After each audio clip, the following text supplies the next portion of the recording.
ரொம்ப சத்துக்கள் அதிகமாக இருக்கிற கம்பு ரெசிப்பியை வச்சு ரொம்ப நல்ல சுவையான பணியாரம் தான் நம்ம செய்ய போகிறோம். இதில் நம்ம 2 பணியாரமும் செய்ய போகிறோம். ஒன்று காரம், ஒன்று இனிப்பு. ரெண்டுமே சூப்பராக எப்படி செய்கிறதுன்னு பார்க்கலாம் வாங்க. ஒரு கப் அளவு நான் ஒரு சின்ன டம்ளரில் அளந்து எடுத்துக்கிறேன். ஒரு சின்ன டம்ளர் அளவு கம்பு எடுத்துக்கிறேன். அதே அளவு அரிசியும் எடுத்துக்கலாம். ரெண்டும் மிக்ஸ் பண்ணி பண்ணும்போது பணியாரம் சூப்பராக வரும். அரை டம்ளர் அளவு உளுந்து எடுத்துக்கிறேன். ஒரு ஸ்பூன் வெந்தயம் சேர்த்துக்கலாம். வெந்தயம் சேர்த்தா தான் நல்லாயிருக்கும். இதை ஒரு 4 முறை நல்லா வாஷ் பண்ணி எடுத்துகிட்டு வந்துடலாம்.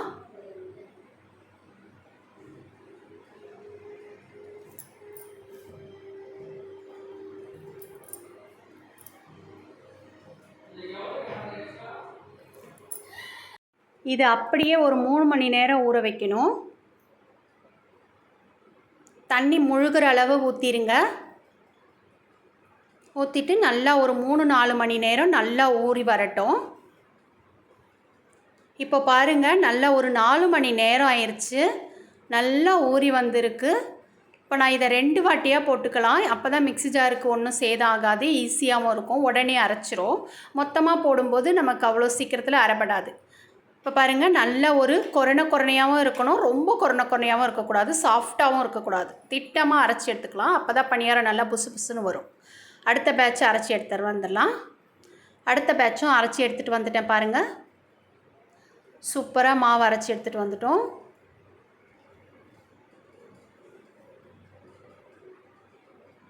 இப்போ இதுக்கு தேவையான அளவு கல்லுப்பு 1 ஸ்பூன் அளவு சேர்த்துக்கலாம். சேர்த்து நல்லா மிக்ஸ் பண்ணி கொடுத்துருங்க. இது ஒரு 4 மணி நேரம், குறைஞ்சது ஒரு 3 மணி நேரமாவது ஊறணும். அப்போ தான் அதோட புளிப்புத்தன்மை கொஞ்சம் லைட்டாக கிடைக்கும், நல்லாயிருக்கும்.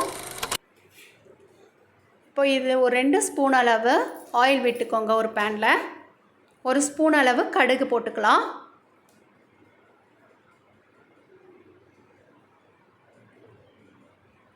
இஞ்சி ஒரு துண்டு, வெங்காயம், கேரட், பச்சை மிளகாய், பீன்ஸ். ஃபஸ்ட்டு இஞ்சி துண்டுங்களை போட்டுக்கலாம். அதுக்கப்புறம் ஒரு பச்சை மிளகாயை நறுக்கி வச்சுருக்கேன், அதையும் சேர்த்துக்கலாம். அதுக்கப்புறம் வெங்காயம் சேர்த்துட்டு ஒரு வதக்கி எடுத்துக்கலாம். லைட்டாக கண்ணாடி பதம் வரும் இல்லையா, அதுக்கு முன்னாடியே நம்ம வதக்கினா போதும். ரொம்ப நேரம் வதக்க வேண்டிய அவசியம் இல்லை.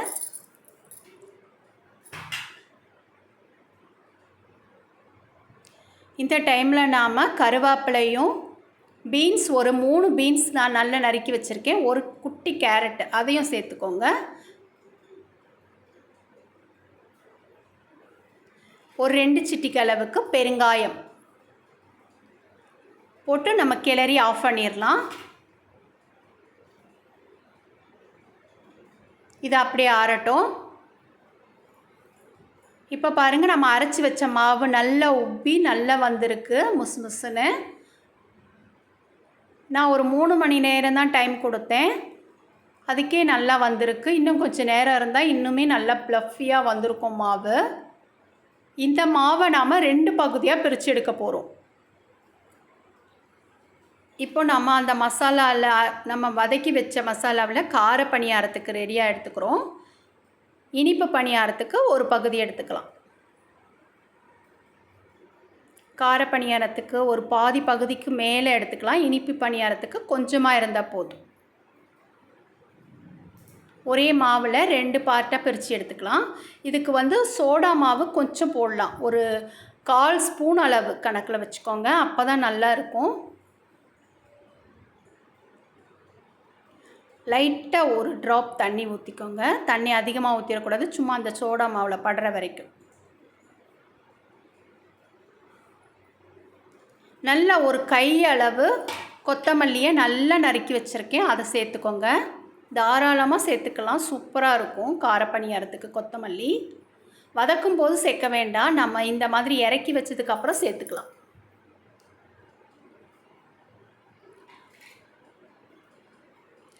இந்த கம்பில் அவ்வளோ சத்து ஒளிஞ்சிருக்குங்க. இதை மாதிரி நம்ம செஞ்சு சாப்பிடும்போது ரொம்ப ஹெல்த்தியாக இருக்கும். இப்போது இந்த பேனில் நம்ம நெய் கூட விட்டு செய்யலாம். நான் நல்லெண்ணெய் விட்டுருக்கேன். உங்களுக்கு நல்லெண்ணெயில் செய்யணுன்னா நல்லெண்ணெயில் செய்யுங்க, இல்லைனா நெய்யில் செய்யணுன்னா நெய்யில் செஞ்சுக்கலாம். அது குழந்தைங்களுக்கெல்லாம் கொடுக்குறதா இருந்தால் நெய்யில் செஞ்சுக்கலாம். பெரியவங்களுக்கு நல்லெண்ணெய் ஓகே தான். உங்கள் விருப்பம் போல் நீங்கள் எதை வேணால் சேர்த்துக்கலாம்.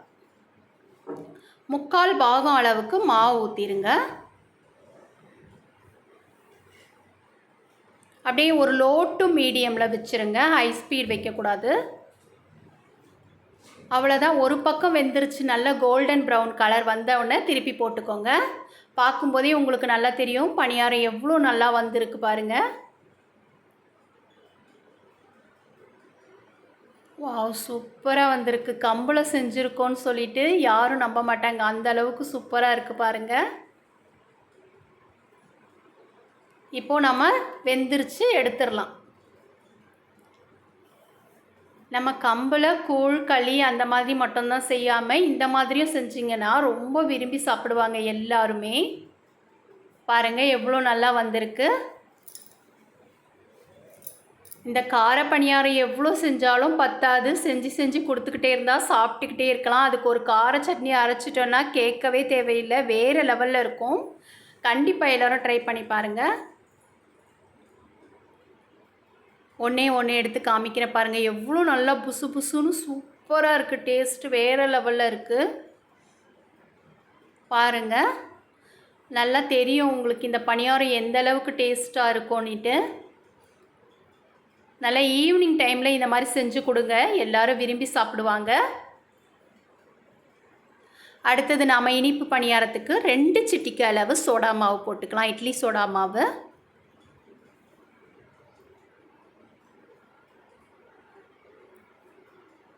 அதே மாவு நம்ம கொஞ்சம் எடுத்து வச்சோம் இல்லையா, அதுதான் இது. 1 ஸ்பூன் அளவு ஏலக்காய் பவுடர் சேர்த்துக்கோங்க. ஏலக்காய் இருந்தால் அடுத்து தட்டி போட்டுக்கலாம், அரைச்சி வச்சுருந்தா பவுடர் சேர்த்துக்கலாம். நான் நாட்டு சர்க்கரை சேர்த்துக்கிறேன். ஒரு 3 ஸ்பூன் அளவுக்கு நாட்டு சர்க்கரை இதுக்கு சரியாக இருந்தது டேஸ்ட்டு. இந்த மாவோட குவான்டிட்டிக்கு தகுந்தாப்பில் நீங்கள் கூட குறைச்சி போட்டுக்கோங்க, எப்பயும் சொல்கிறது தான். நான் தேங்காய் பூ அரைச்சி வச்சுருக்கேன், அதையும் சேர்த்துக்கோங்க. இப்போ நல்லா மிக்ஸ் பண்ணி எடுத்துகிட்டு வந்துடலாம்.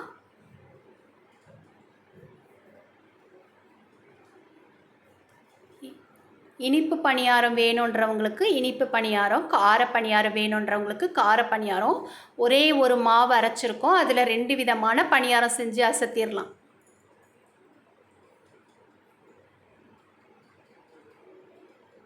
அவ்வளோதான், உடனே நம்ம செய்ய ஆரம்பிச்சிடலாம்.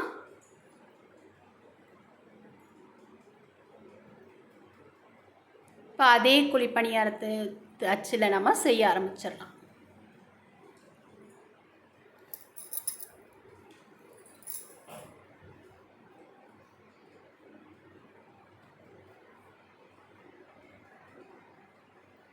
அதே லோ ஃப்ளேமில் மீடியமில் லைட்டாக திருப்பி வச்சு செய்யுங்க.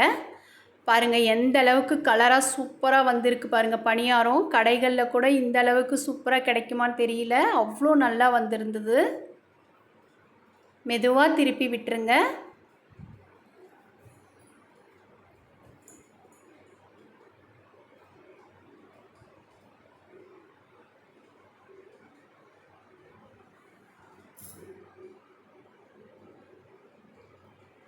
இப்போ 2 பக்கம் வெந்துருச்சு, அவ்வளோதான். சூப்பரான ஒரு இனிப்பு பணியாரம் ரெடி ஆயிடுச்சு. அதுவும் நம்ம கம்பில் செஞ்சுருக்கோம். ரொம்ப ஹெல்த்தியான கம்பில் நம்ம இந்த மாதிரி செஞ்சு கொடுக்கும்போது ரொம்ப ஹெல்த்தியாகவும் இருக்கும், ரொம்ப டேஸ்டியாகவும் இருக்கும் நமக்கு. இந்த ரெசிபி எல்லோரும் கண்டிப்பாக ஒரு முறை ட்ரை பண்ணி பாருங்கள். பார்க்க எவ்வளோ நல்லா இருக்குது பாருங்கள். நல்லா சாஃப்டாக புசு புசுன்னு மொத்துன்னு வந்திருக்கு பாருங்கள்.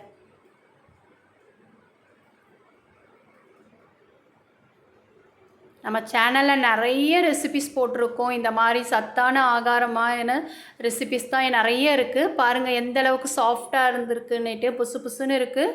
எல்லோரும் கண்டிப்பாக ஒரு முறை ட்ரை பண்ணி பாருங்கள். தேங்க்யூ.